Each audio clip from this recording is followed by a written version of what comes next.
جو لوگ خوارق پر زیادہ گرویدہ ہیں، شعبدے بازیاں وغیرہ، ہوا پر اڑ رہا ہے، وہ ہوا پر اڑتا اور رات دن ترک سنت جو شیطان کی۔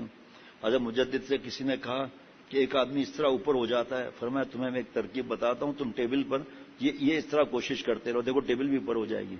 فرمایا دجال بھی یہی کام کرے گا۔ یہ شعبدے بازیاں ہیں، یہ کرامت نہیں ہے، کرامت حق ہے، وہ الگ کرامت ہے، یہ کرامت نہیں ہے، شعبدے بازیاں ہیں۔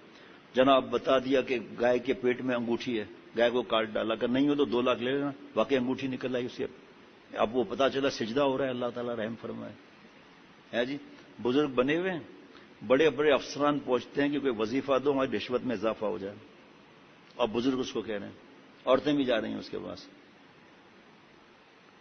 وہی لوگ جو ان پر گرویدہ ہیں، وہی لوگ دجال کے ساتھ زیادہ ہوں گے، یہ میں نے اپنے بزرگوں سے سنا ہے، اور یہ بھی سنا ہے کہ اس کی حالت ظاہراً مجذوبوں کی سی ہوگی، اس سے معلوم ہوا کہ فقط حال کافی نہیں، اتباع سنت کی سخت ضرورت ہے۔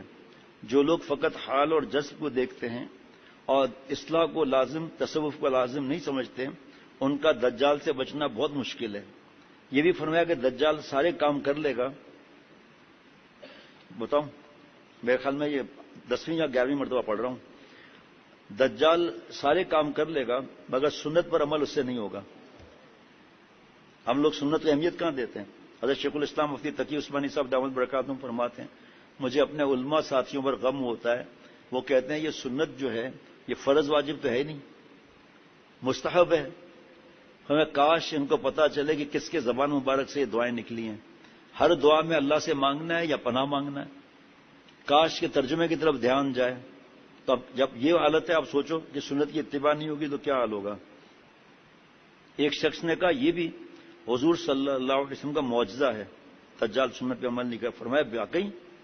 فرمایا انشاءاللہ جو متبع سنت ہوگا وہی اس کے جال سے بچ سکتا ہے، اور یہ بھی فرمایا کہ اول تو مکار آدمی اتباع سنت کی نقل بھی نہیں کر سکتا، بھی کا لفظ بڑا خاص ہے جناب، نقل بھی نہیں کر سکتا۔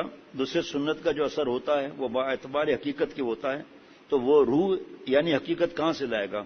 مشاہدے سے صاف فرق ہو جائے گا، معلوم ہو جائے گا۔ اس کی مثال ایسی ہے جیسے ایک شخص تو شراب پی کر اس کے نشے میں جھومتا پھرتا ہے، اور ایک وہ جو شرابی کی نقل کرتا ہے، ان دونوں میں بہت بڑا فرق ہے۔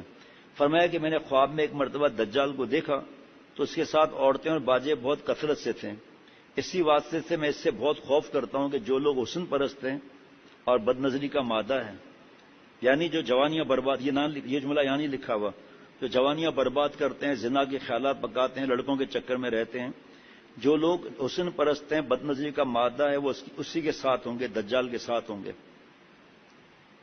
بینڈ باجے دیکھیں نا، خواب حجت نہیں ہوتے لیکن نشانیاں ضرور ہوتے ہیں۔ اب اس وقت ہم دیندار کہلاتے ہیں، میرا موبائل لیں اور اس میں نعت شریف لگائیں تو ناچنے کا دل کرے گا۔ یہ کیا ہے؟ کہ یہ ایکو ہے، ایکو، تو ناچنے کا دل کیوں کر رہا ہے بھائی؟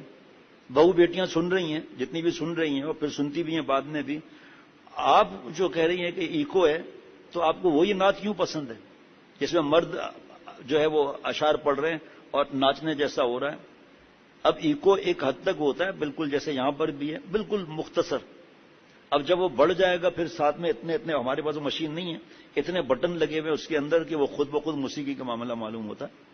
تو فرمایا کہ دجال کے ساتھ وہ ہوں گے جو حسن پرست اور بد نظری کے مادے والے ہیں اور گانا باجا والے ہیں۔ اور مثنوی شریف میں ایک حکایت ہے کہ شیطان نے حضرت حق سے درخواست کی اللہ تعالیٰ سے کہ مجھے کچھ آلات بھی دیجئے تاکہ میں ان کے ذریعے سے اپنا کام کروں، تو وہ کسی چیز سے اس قدر خوش نہیں ہوا۔ جب عورتیں سامنے کی گئیں اس پر ایک حالت طاری ہو گئی کہ اب میں کامیاب ہو جاؤں گا۔